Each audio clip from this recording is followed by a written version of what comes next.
شاہ محمود قریشی کا کہنا تھا کہ یہ تاثر دینا کہ خدا نخواستہ ہم کسی ادارے کے در پہ ہیں یا اس کی ساکھ کو نقصان پہنچانا چاہتے ہیں، یہ حقیقت کے برعکس ہے۔ سب سے پہلے تو فیصل ووڈا ایسے بات کرتے ہیں جیسے ارشد شریف صاحب کا ان سے قریبی تو دوست ہی کوئی نہیں تھا، جیسے فیصل ووڈا سے زیادہ تو سگا کوئی ارشد شریف کا تھا ہی نہیں۔ سبسکرائب کریں اور بیل دبائیں تاکہ کوئی خبر رہ نہ جائے۔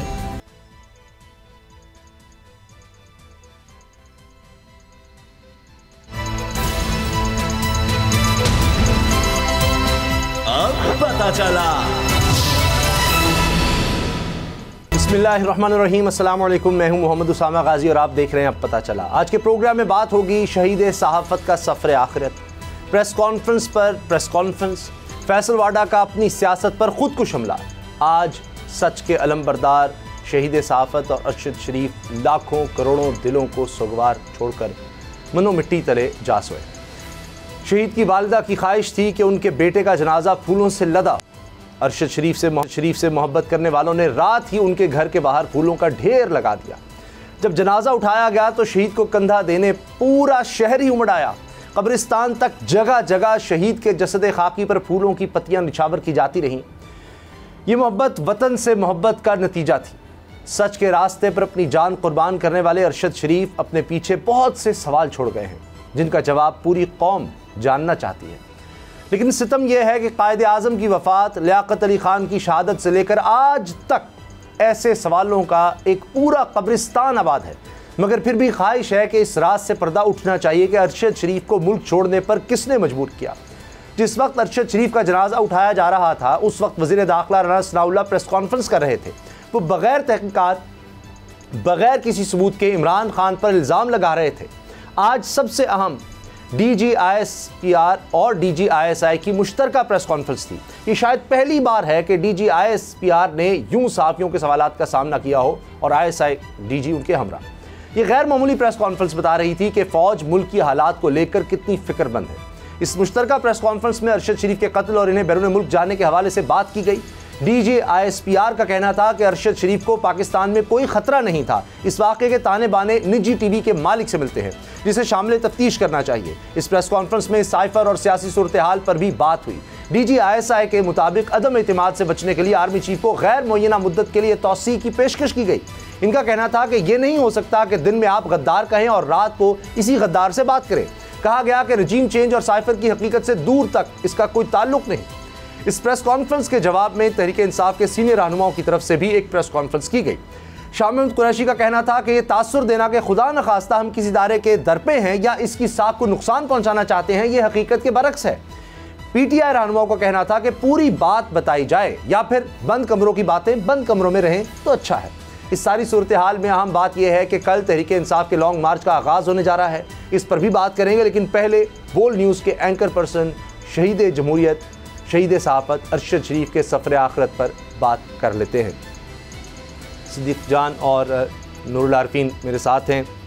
صدیق جان، آج جس طرح سے جنازہ ہوا، پاکستان کی تاریخ کا اس کو ایک بڑا جنازہ قرار دیا جا رہا ہے، لیکن صحافی عام طور پر چونکہ ان کی ایک لائف اس طرح سے پبلک نہیں ہوتی، اتنی بڑی تعداد میں لوگوں کا آنا یہ تو ظاہر کرتا ہے کہ پوری قوم ارشد شریف صاحب سے کتنی محبت رکھتی ہے۔ بالکل اسامہ غازی صاحب، وہاں پہ جو تعداد تھی وہ تعداد تو کیمرے کی آنکھ سے دکھائی جا سکتی ہے اور یقیناً ہماری اسکرین پر وہ تعداد چل رہی ہوگی، لیکن وہ جو لوگوں کا غم و غصہ تھا، جو لوگوں کا کرب تھا، جو دکھ تھا، جو اذیت تھی، وہ شاید اسکرین پہ اس طرح سے نہ دکھائی جا سکے اور نہ ہی وہ بتائی جا سکتی ہے۔ وہ صرف وہی جانتا ہے جو وہاں پر موجود تھا۔ لوگ جیسے ایک دوسرے کے گلے لگ کے رو رہے تھے اور لوگ جس دکھ میں تھے، جس تکلیف میں تھے، اور ناقابل بیان ہیں، وہ بیان نہیں کیا جا سکتا۔ اور جب ان کی تدفین ہوئی اس وقت جیسے ہر آنکھ اشکبار تھی، لوگ دھاڑے مار مار کر رو رہے تھے۔ کوئی رشتہ دار ان کا نہیں تھا ایسا، مطلب جو دھاڑے مار کے رونے والوں میں سے کہ صرف رشتہ دار ہی ہوں، وہ عام پاکستانی تھے اور بچوں کے ساتھ آئے ہوئے تھے، فیملیز کے ساتھ آئے ہوئے تھے، اور یہی کہہ رہے تھے کہ وہ ہمارے لیے انہوں نے اپنی جان دی، انہوں نے اس ملک کے لیے جان دی، اس ملک کے مستقبل کے لیے جان دی، اس ملک کے آنے والی نسلوں کے لیے اپنی جان دی۔ اور کیا بات کر رہے تھے ارشد شریف، کیا کہہ رہے تھے ارشد شریف سے یہ کہہ رہے تھے کہ یہاں پہ عوام کی حکمرانی ہونی چاہیے، یہاں پر فیصلوں کا اختیار عوام کو ہونا چاہیے، یہاں پر حقیقی آزادی ہونی چاہیے, یہاں پر غلامی نہیں ہونی چاہیے, یہی کہہ رہے تھے. اور کیا کہہ رہے تھے. اور پھر ظاہر ہے لوگ وہاں جنازے میں جتنے لوگ شریک تھے وہ سب ان کو پتہ ہے. یہ آج جس طرح سے حکومتی آپ دیکھ لیں رانا ثناء اللہ جس طرح سے جوڑ رہے ہیں جی سونے کی سمگلنگ اور فلانا ڈھینا, یہ وہ جتنے لوگ تھے وہ بڑی کلیئرٹی کے ساتھ آئے تھے, انہیں پتہ تھا کہ کیا ہوا اور کیوں ہوا, ارشد شریف کی جان کیوں لی گئی, کیوں یہ ٹارگٹ کلنگ ہوئی. لوگ بہت کلیئر تھے بالکل, ان کو ایک ایک چیز کا پتہ ہے. تو پھر اس کے بعد ان کی جس طرح سے تدفین کے بعد تک کئی گھنٹے بعد تک لوگ جو ہیں وہاں پر ان کی قبر پر موجود رہے, اور بہت کم ایسے دیکھا گیا. یعنی میں آپ کو بتاؤں کہ جو جنازے پہ لوگ آئے ان میں سے آپ کو پتہ ہے کہ آج کل ہم روٹین میں ایسے دیکھتے ہیں کہ لوگ جنازے کے ٹائم پہ آتے ہیں اور جنازہ پڑھتے ہی لوگ جو ہے وہ فوراً نکل جاتے ہیں, اور جب آپ جنازہ گاہ سے تدفین تک آتے ہیں تو گنے چنے قریبی رشتہ دار جو ہیں وہ موجود رہتے ہیں. یہ روزانہ ہم اپنی آنکھوں سے دیکھتے ہیں, یہی ہوتی ہے روٹین.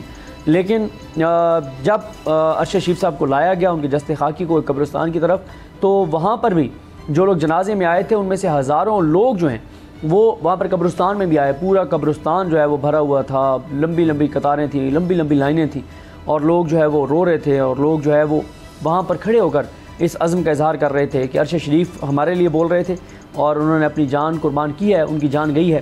تو اب ہم قسم اٹھاتے ہیں, ہم عہد کرتے ہیں, ہم یہ وعدہ کرتے ہیں کہ ارشد شریف ہمارے لیے بات کر رہے تھے تو اب ہم ارشد شریف کے لیے بات کریں گے.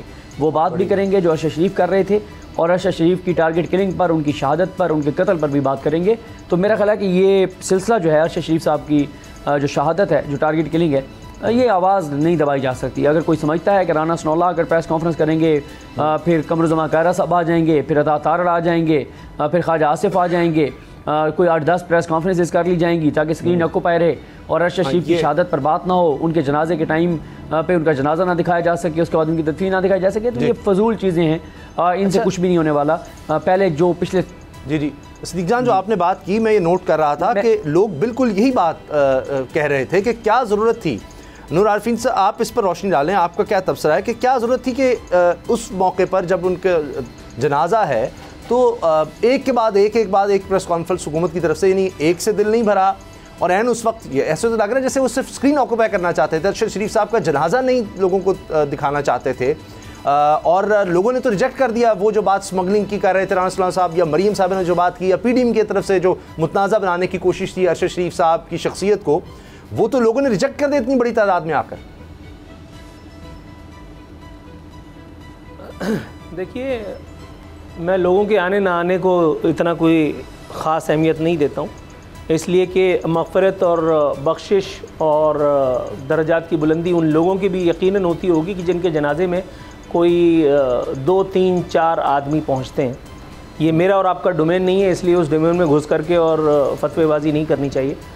لوگ آئیں نہ آئیں اس سے کوئی فرق نہیں پڑتا, جانے والا اپنی جان کی قربانی, لوگوں کے آنے اور جانے سے بہت فرق پڑتا ہے. اس تعداد سے پتہ چلتا ہے کہ کتنے لوگوں سے محبت کرتے ہیں. میرے بھائی آپ نے اپنی بات کر لی نا, اب آپ مجھے بات کرنے دیں, آپ اپنا فتویٰ مجھ پہ تو نہ ڈالیں. اگر آپ میری بات کو اگر آپ صحیح الفاظ سے اگر آپ کاؤنٹر کریں گے تو میں بولوں گا. میں کئی بار آپ کو برداشت کر چکا ہوں, لیکن آپ ناقابل برداشت ہوتے چلے جا رہے ہیں. آپ اگر بات کیا کریں, آپ اپنی بات کیا کریں, آپ مجھے ٹارگٹ نہ کیا کریں. میں کئی بار آپ کو یہ بات کہہ چکا ہوں, لیکن آپ جو ہے وہ شرافت کی زبان نہیں سمجھتے. اگر آپ مجھے اگر آپ اس طرح سے ان الفاظ میں بات کیا کریں گے تو میں بولوں گا, میں نہیں چپ بیٹھوں گا. آپ کو پتہ ہے آپ ٹیلی ویژن میں بیٹھے کیا بات کرتے ہیں, آپ بولنے لگ جاتے ہیں, آپ پتہ نہیں آپ نے بات کرنی ہے. ٹھیک ہے, میں ٹیلی ویژن پہ بیٹھوں, آپ کو پتہ ہے آپ کس سے بات کر رہے ہو, کیا بات کر رہے ہو, کس طرح کے الفاظ استعمال کرتے ہیں, والے انتہائی گھٹیا الفاظ استعمال کرتے ہیں.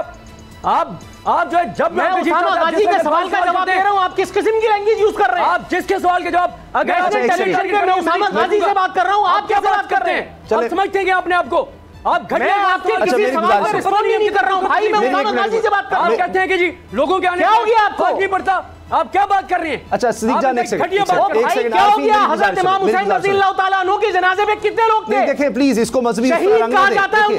نہیں یزید کے جنازے میں کتنے لوگ تھے, آپ اس کو مذہبی رنگ نہ دیں. لوگ کیا ہو گیا آپ کو, آپ اپنی معلومات درست کریں. لوگوں کی تعداد سے کسی نے نہیں کہا, نہیں کر رہا ہوں. نہیں میری بات سنیں, لوگوں کی تعداد سے کسی نے نہیں کہا کہ مغفرت کا یا اس سے تعلق ہے, لیکن پیار کا ضرور تعلق ہے. میں نے یہ ٹارگٹ کلنگ کی ہے. نہیں بات یہ نہیں ہے, آپ کو اگر رانا ثناء اللہ پہ غصہ ہے تو نام لے کر کے ان کے بارے میں بات کرو نا. اچھا چلیں, کیوں بول رہے ہو, تو میں بات کر رہا ہوں نا. بٹوین دا لائن سنو اور بٹوین دا لائن بات کرو. نیشنل ٹیلی ویژن پہ بیٹھے میں تو کہہ رہا ہوں یہ نظام قاتل ارشد شریف کا. میں تو کہہ رہا ہوں نیشنل ٹیلی ویژن پہ بیٹھنے کے کچھ پروٹوکولز ہوتے ہیں. یہ وی لاگ نہیں ہو رہا ہے. او بھائی آپ اپنے پروگرام سن لیں, آپ اپنے یہی پروگرام سن لیں. آپ جس اچھا میری گزارش سنیں. اچھا صدیق جان ایک منٹ نور عارفین دیکھیے میں نے صدیق جان صاحب سے ریکویسٹ کیا ہے آپ بھی میری بات سنیں. میری بات سنیں اب کافی ہو گیا. دیکھیے ہم ارشد شریف صاحب ہمارے ایک کولیگ ہمارے ایک سینئر سے بات کریں تو پلیز اب میں جو گزارش کر رہا ہوں سن لیجیے. سب لوگ ہمیں دیکھ رہے ہیں. ارشد شریف صاحب کے حوالے سے ان کو خراج تحسین بس جواب دے رہا ہوں. میں اپنا نقطہ بھی نہیں اٹھا سکتا. نہیں دیکھیں نا آپ وہ تعداد کی جس طرح بات ہوگی چھوڑ دیں. جو بات ہو گئی وہ ختم کر دیں. آپ بھائی تعداد یار چھوڑ دیجیے اس بات کو. پوری بات سنی نہیں میں میری گزارش سن لیں اب آپ اس بات کو چھوڑ دیں. میرا نقطہ پورا تو ہونے دے ورنہ کنفیوژن رہ جائے گی. اچھا آپ صرف ارشد شریف صاحب کو ہم نے خراج تحسین پیش کرنا ہے جائے گی کہ میں خدا نہ خواستہ کچھ اور کہہ رہا ہوں. چلیے آپ اپنی بات مکمل کر لیں. اب وہ تعداد کی بات آپ صرف اپنی بات مکمل کر لیں. چلیں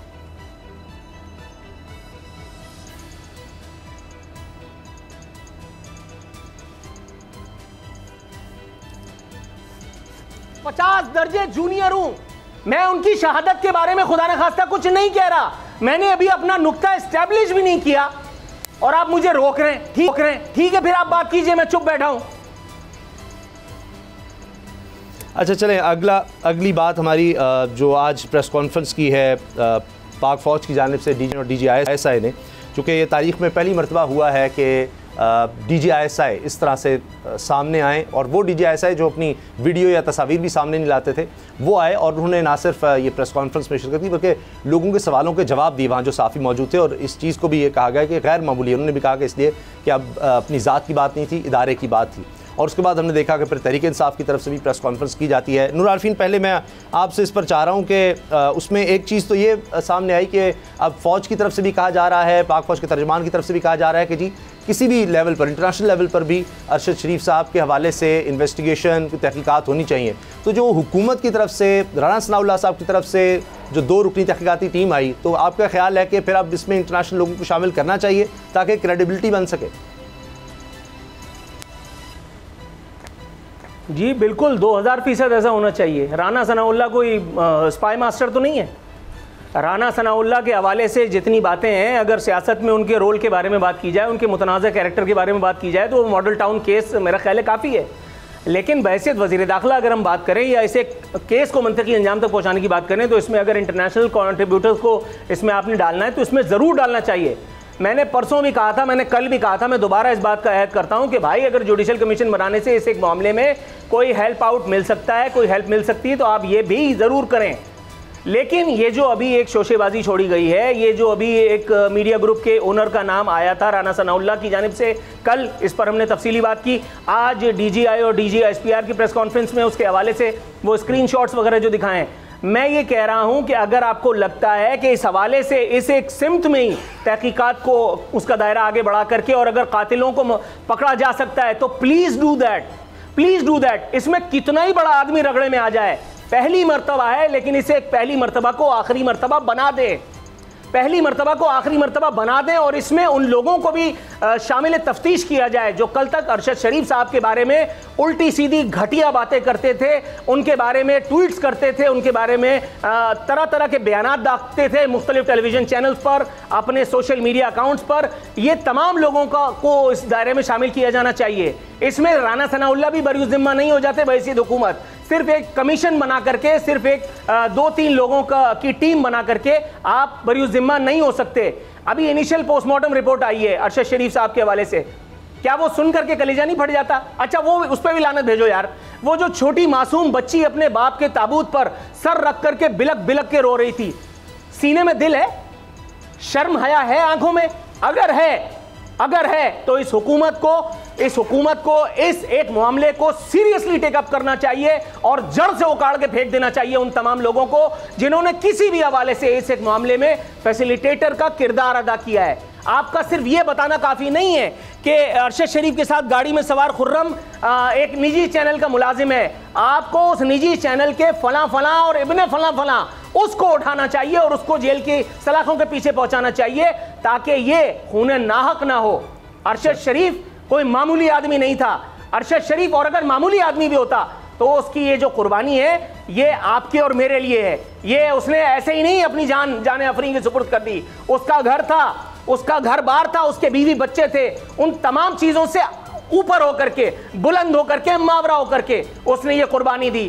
تو اس قربانی کا نتیجہ یہ نہیں ہے کہ آپ پریس کانفرنس کر کے اور فارغ ہو جائیں, جوڈیشل کمیشن کر دیں, فارغ ہو جائیں. اس کو کسی منطقی انجام تک پہنچائیں. ٹھیک. اچھا, اس میں صدیق جان ایک اور چیز نظر آ رہی ہے کہ کہیں ایسا لگتا ہے شاید حکومت کہیں ناکام ہوئی ہے, جو فوج کا موقف تھا وہ سامنے لانے میں ادارے پر پریشر آ رہا تھا, اور اس وجہ سے پھر D G I S P R کو, اور پہلی دفعہ ڈی جی آئی ایس آئی کو خود سامنے آنا پڑا سائفر کے حوالے سے یا ارشد شریف صاحب کی شہادت کے حوالے سے جو باتیں ہو رہی تھیں اس پر بات کرنے کے لیے, اور کچھ چیزوں کو کلیئر کرنے کے لیے ان کو سامنے آنا پڑا, اور اس کے بعد پھر حکومت کی طرف سے ایک سلسلہ شروع ہو جاتا ہے پریس کانفرنسز کا. دیکھیں اسامہ غازی صاحب, کیونکہ میں ارشد شریف صاحب کے جنازے میں اور اس کے بعد ان کی تدفین میں مصروف تھا, تو میں تو ٹی وی پہ آج ہونے والی پریس کانفرنسز نہیں دیکھ رہا تھا, تو اس لیے میں اس پریس کانفرنس پر بات نہیں کروں گا جو کہ میں نے خود دیکھی نہیں ہے. لیکن میں آپ کو یہ ضرور کہنا چاہوں گا کہ شکوک و شبہات کیوں اٹھتے ہیں اس حکومت کے حوالے سے, اور کیوں ہم اس حکومت کے بنائے گئے کمیشن کو مسترد کر رہے ہیں. اس کی وجہ یہ ہے کہ یہ واقعہ ہوتا ہے پاکستانی وقت کے مطابق رات تقریباً 12 بجے.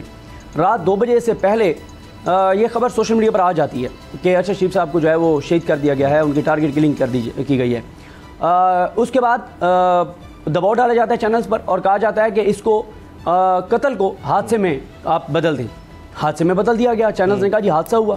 اچھا, اب اس کے بعد کیا ہوتا ہے, رات 12 بجے یہ واقعہ ہوتا ہے پاکستانی وقت کے مطابق, اور دن 12 بجے تک حکومت ایسے خاموش ہے جیسے قاتل چھپ رہا ہوتا ہے, جیسے قاتل چھپ کے بیٹھا ہوتا ہے کہیں پہ کہ میری آواز آئی تو میں پکڑا جاؤں گا. 12 گھنٹے تک یہ حکومت کو بیان ہی نہیں دے رہی.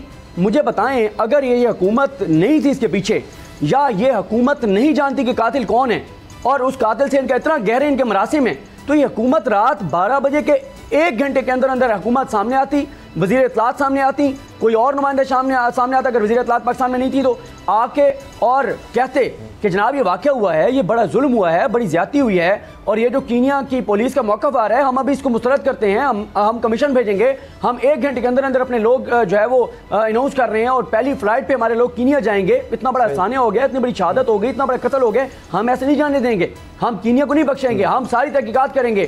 پاکستان کی ریاست کا مطالبہ سامنے آنا چاہیے تھا کہ انٹرنیشنل لیول کا کمیشن بنے. یہ ریاست پاکستان کا کام تھا, یہ میرا یا اسامہ غازی کا کام نہیں تھا, یہ سمی ابراہیم کا کام نہیں تھا, یہ صابر شاکر کا کام نہیں تھا, یہ عمران ریاض کا کام نہیں تھا, یہ عامر متین کا کام نہیں تھا, یہ ریاست پاکستان کا کام تھا. یہ ریاست کہتی کہ انٹرنیشنل کمیشن چاہیے, ہمیں عالمی سطح کے انویسٹیگیٹر چاہیے, یہ ریاست کا کام تھا.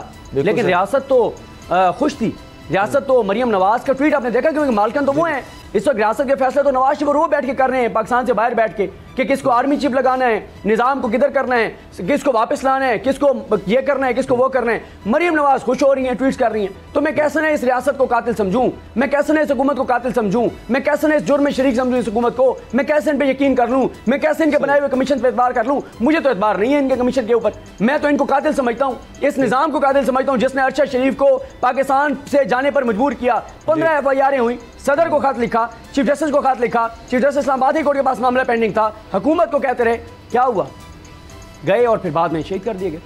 بالکل صحیح ہے. یہ چیزیں سب کن حالات میں وہ مجبور ہوئے ملک سے جانے پر, یہاں سے دیکھنا ہوگا, آغاز یہاں سے کرنا ہوگا, اور اسی حکومت کے ہوتے ہوئے یہ سب FIRs ہوئی تھیں. بریک لیتے ہیں اور بریک کے بعد عارفین نامہ.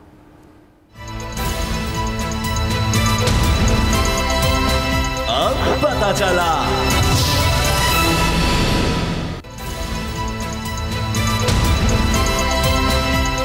پتہ چلا. اب وقت ہے عارفین نامہ کا. جی عارفین. پاکستانی سیاست میں ہنگامہ خیز دن کل سے ایک کے بعد ایک اہم ترین پریس کانفرنسز پاکستانی عوام کو ہلا کے رکھے ہوئے ہیں. ہنگامہ خیزیاں سیاست کی تھمنے میں ہی نہیں آ رہی. اس حوالے سے ایک اہم ترین اور تہلکہ خیز پریس کانفرنس DGISI نے پہلی مرتبہ پاکستانی ٹیلی ویژن اسکرین پر باضابطہ انٹری دی ہے, تاریخی انٹری دی ہے. ان کے ساتھ ان کے ہمراہ تھے DGISPR. اس ایک پریس کانفرنس میں آلدو DGI نے اپنے لہجے کی تلخی کو کم کرنے کی, اپنے آپ کو مائلڈ رکھنے کی بہت کوشش کی, کافی حد تک کامیاب بھی ہوئے، لیکن تلخی ایام کا میرا خیال ہے معاملہ تھا، اس لیے وہ تلخی جو ہے وہ ان باتوں سے بھی ظاہر ہو رہی ہے جو میں اب آپ کے گوش گزار کر رہا ہوں، کوٹ ان کوٹ۔ ڈی جی آئی ایس آئی نوید انجم صاحب فرماتے ہیں، بلکہ انکشاف کرتے ہیں کہ تحریک عدم اعتماد ناکام بنانے کے لیے سابقہ حکومت نے army chief general Qamar Javed Bajwa کو غیر معینہ مدت تک توسیع کی آفر کر چکی تھی۔ ان کا کہنا تھا کہ اگر آپ کا سپہ سالار غدار ہے تو ماضی قریب میں ان کی تعریفوں کے پل کیوں باندھتے تھے اور رات کی تاریکی میں ان سے ملاقاتوں کے لیے کیوں کر زحمت اٹھا رکھتے ہیں۔ بات معنی خیز ہے، جواب میرا خیال ہے ڈھونڈنے والے ڈھونڈتے رہیں۔ آگے انہوں نے یہ بھی کہا کہ ہمیں نیوٹرل جانور میر جعفر یا میر صادق اس لیے کہا جا رہا ہے کیونکہ ہم نے غیر قانونی کام سے انکار کیا، اور یہ غیر قانونی کام کیا ہو سکتا ہے میرا خیال ہے اس کا اندازہ بھی آپ کو ہوگا، میں کیوں کر اپنی زبان اس میں انوالو کروں۔ آگے فرماتے ہیں ارشد شریف واپس آنے کی خواہش رکھتے تھے، ان کی زندگی کو پاکستان میں کوئی خطرہ نہیں تھا۔ میرا خیال ہے اس سے زیادہ ہنگامہ خیز بات ہو نہیں سکتی تھی، بتایا تو یہ گیا تھا کہ ان کی زندگی کو بہت خطرہ ہے۔ ڈی جی آئی نے بتا دیا باضابطہ طور پر ارشد شریف واپس آنے کی خواہش رکھتے تھے، ان کی زندگی کو پاکستان میں کوئی خطرہ نہیں تھا۔ کے پی حکومت نے تھریٹ الرٹ جاری کیا تو ہماری تحقیق یعنی آئی ایس آئی کی ادارے کی تحقیق کے مطابق ایسا کچھ نہیں تھا۔ D G I S P R جو ان کے ہمراہ تھے، اب میں ان کی بات پر آتا ہوں، انہوں نے فرمایا ہم سے غلطی ہو سکتی ہے لیکن ہم غدار اور سازشی ہرگز نہیں ہو سکتے۔ آگے فرماتے ہیں سائفر پر جھوٹی خبریں پھیلائی گئیں جس کا مقصد محض سیاسی فائدہ اٹھانا تھا۔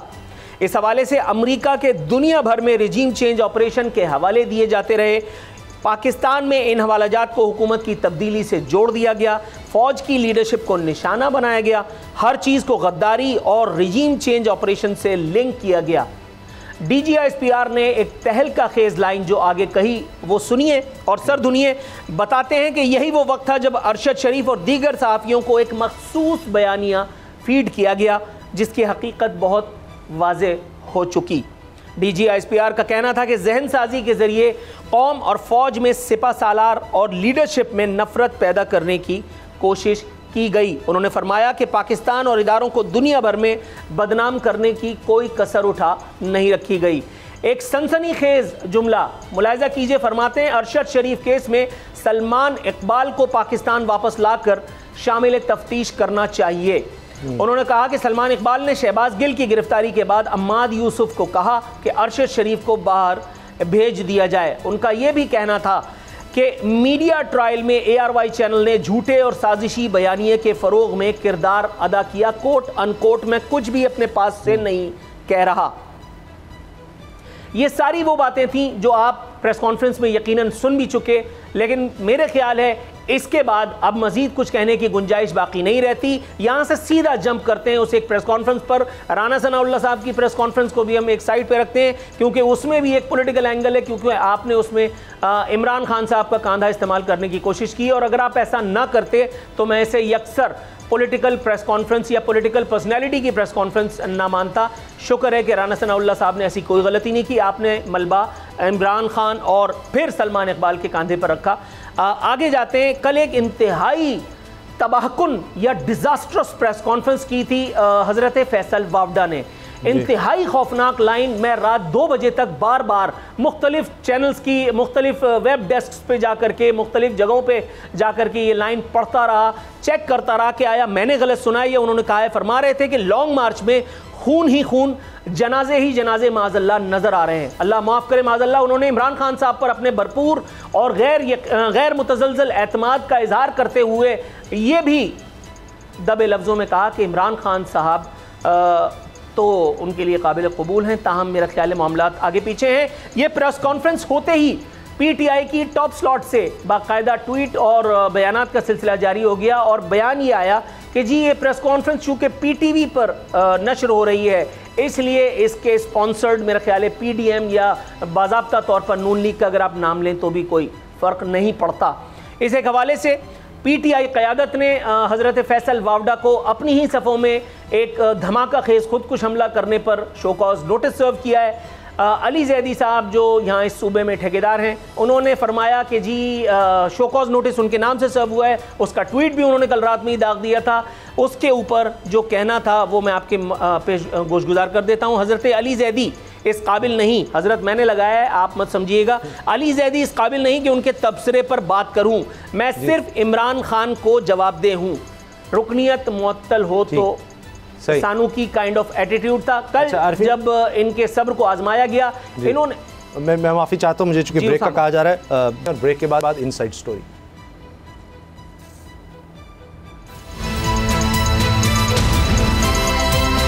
اب پتہ چلا.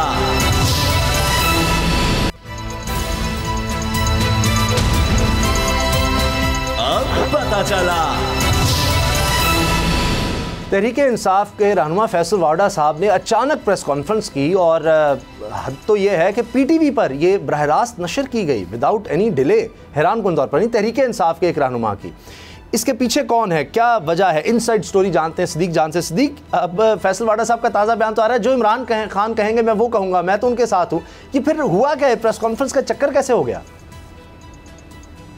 دیکھیں، ہوا یہ کہ فیصل واڈا صاحب کو ایک میٹنگ میں عمران خان صاحب نے کہا کہ آپ جو ملاقاتیں کرتے پھر رہے ہیں اب آپ میرے بہاف پہ کسی سے ملاقات نہیں کریں گے. عمران خان نے ان کو ایک ملاقات میں ایک میٹنگ میں ڈانٹا اور کہا کہ آپ کو کسی سے ملنے کی ضرورت نہیں ہے، نہ ہی پیغام لے جانے کی لانے کی آپ کو ضرورت ہے. جو فیصلہ کرنا ہے وہ میں نے کرنا ہے، اور آپ کو کوئی اس میں زیادہ چالاکیوں کی آپ کو ضرورت نہیں ہے. وہاں سے ظاہر ہے یہ تھوڑے سے ایک معاملات ان کے گڑبڑ بھی ہوئے پی ٹی آئی کے ساتھ. کل جب انہوں نے ٹویٹ کیا تو میں نے ٹویٹ نہیں دیکھا تھا، تو مجھے ایک دوست کی کال آئی کہ فیصل واڈا ایک اہم پریس کانفرنس کرنے جا رہے ہیں. تو وہ کہاں کرنے جا رہے ہیں؟ کراچی کر رہے ہیں، لاہور کر رہے ہیں، اسلام آباد کر رہے ہیں، کیونکہ ابھی تک یہ نہیں پتا تھا. میں نے تحریک انصاف کے میڈیا ونگ کو کال کی، میں نے ان سے پوچھا کہ فیصل واڈا کی پریس کانفرنس کہاں ہے؟ انہوں نے کہا ہمیں بھی نہیں پتا. تو میں نے کہا یار پوچھیں. پھر میں نے کال کی تو مجھے انہوں نے بتایا کہ فیصل واڈا کو ہم مسلسل کالز کر رہے ہیں اور وہ ہماری کالز بزی کر رہے ہیں، ہمیں نہیں پتا. اس دوران ہوتا یہ ہے کہ جو پی آئی ڈی ہے، جو انفارمیشن ڈپارٹمنٹ ہے، جس کا کام ہے سرکاری شخصیات جو ہیں، وزراء جو ہیں، نون لیگ کے جو لوگ ہیں، پیپلز پارٹی کے جو لوگ ہیں، عمران خان کے جو مخالف اس وقت 16 جماعتیں حکومت میں، ان کی پریس کانفرنسز کروانا، جو کہ سرکار کی سپانسرڈ جو ہے وہ پریس کانفرنسز ہوتی ہیں، وہ ان کی پریس کانفرنس کے لیے وہ کرتے ہیں، میسج کرتے ہیں، وہ صحافیوں کو کالز کرتے ہیں. تو جب میں پریس کلب میں پہنچا 9 بجے سے پہلے تو میں نے اچانک ایک دوست کا ٹویٹ دیکھا جس میں انہوں نے لکھا ہوا تھا کہ پی ٹی وی کا بھی کیمرہ پہنچ گیا ہے اور ان کے لوگ پی ٹی وی کے پہنچ گئے. میرے لیے بڑا حیران کن تھا، چیک کیا تو واقعی پی ٹی وی والے. تو جب جیسے ہی پی ٹی وی والے پہنچے تو چیزیں تو اس وقت کلیئر ہو گئی تھیں. پھر اس دوران جو مریم اورنگزیب صاحب ایکٹیو تھی، ٹی وی چینلز کو پہلے کالز کر دی گئی تھی کہ ایک پریس کانفرنس ہونے جا رہی ہے، اس کو آپ نے لائیو دکھانا ہے. نون لیگ والوں کو پہلے پتا تھا، وہ ٹویٹ کر رہے تھے کہ 9 بجے ایک عام چیز. اور اسٹریٹجک میڈیا سیل کے لوگ جن کو آج کل انفارمیشن دی جاتی ہے، ان کو اس پریس کانفرنس سے 1 گھنٹہ پہلے انفارمیشن دے دی گئی کہ بہت اہم انفارمیشن ہاتھ چڑھ گئی ہیں، بہت اہم ہیں، اور عمران خان اور پی ٹی آئی کے بیانیے سے ہوا نکل جائے گی ارشد شریف کے حوالے سے. فیصل واڈا پریس کانفرنس کے لیے آتے ہیں. سب سے پہلے تو فیصل واڈا ایسے بات کرتے ہیں جیسے ارشد شریف صاحب کا ان سے قریبی تو دوست ہی کوئی نہیں تھا. جیسے فیصل واڈا سے زیادہ تو سگا کوئی ارشد شریف کا تھا ہی نہیں. تو وہ ایسے ڈرامے بازی کرتے ہیں، اداکاری کرتے ہیں، فنکاری کرتے ہیں، اور یہ عوام کو بیوقوف اور جاہل بنانے کی کوشش کرتے ہیں. تو جب انہوں نے وہ پریس کانفرنس کی تو میں نے فیصل واڈا سے سوال کیا. پہلے صحافی نے بھی سوال کیا کہ ایک تو یہ بتائیں کہ آپ کی press conference P T V کیوں دکھا رہا ہے؟ آج تک پی ٹی وی نے عمران خان کی ٹیلی تھون نہیں دکھائی جو سیلاب زدگان کے لیے تھی، بلکہ حکومت نے دباؤ ڈال کے کالز کر کے چینلز کو روکا. میرے نہیں خیال بول کے علاوہ کسی نے ٹیلی تھون بھی دکھائی تھی. پھر فیصل واڈا صاحب سے میں نے پوچھا کہ فیصل واڈا صاحب آپ بڑے تڑپ رہے ہیں، بھڑک رہے ہیں، آپ کا دل بڑا بیٹھ رہا ہے ارشد شریف صاحب کے لیے، تو یہ بتائیں کہ 3 دن ہو گئے ان کی شہادت کو، ان کی ٹارگٹ کلنگ کو، ان کے قتل کو، تو کیا آپ ان کے گھر گئے ہیں؟ تو کہتے نہیں. میں نے کہا کہ کیا آپ کو ان کی والدہ کے پاس نہیں جانا چاہیے تھا؟ اور دوسری بات یہ ہے کہ آپ کیا یہ پریس کانفرنس کل تک ملتوی نہیں کر سکتے تھے کہ کل جنازے کے بعد کر لیتے؟ ابھی ہر بندہ اشک بار ہے، ہر کوئی اذیت میں ہے، ہر کوئی دکھ اور تکلیف میں ہے. آپ ان کی ماں سے ملنے نہیں جا رہے، آپ ان کی والدہ سے ملنے نہیں جا رہے، اور آپ پریس کانفرنس کرنے پہنچ گئے ہیں.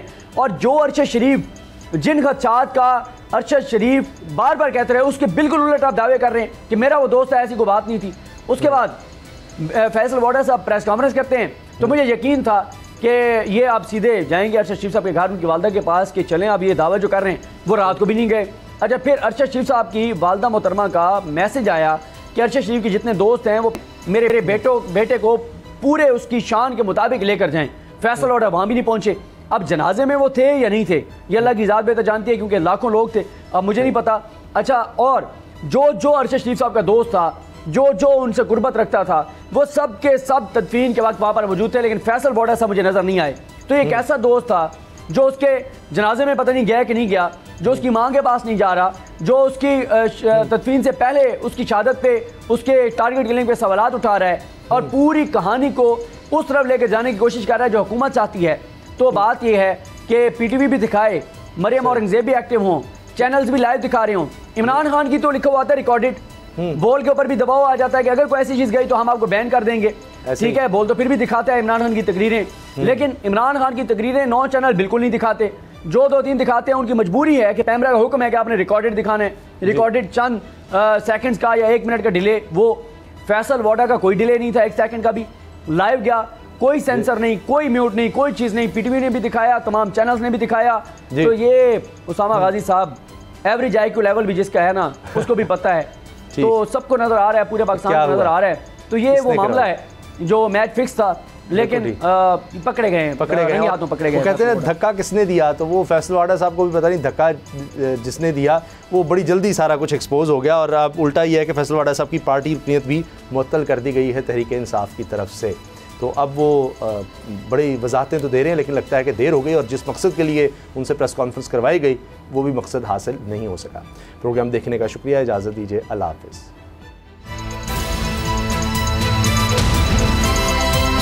اب پتہ چلا.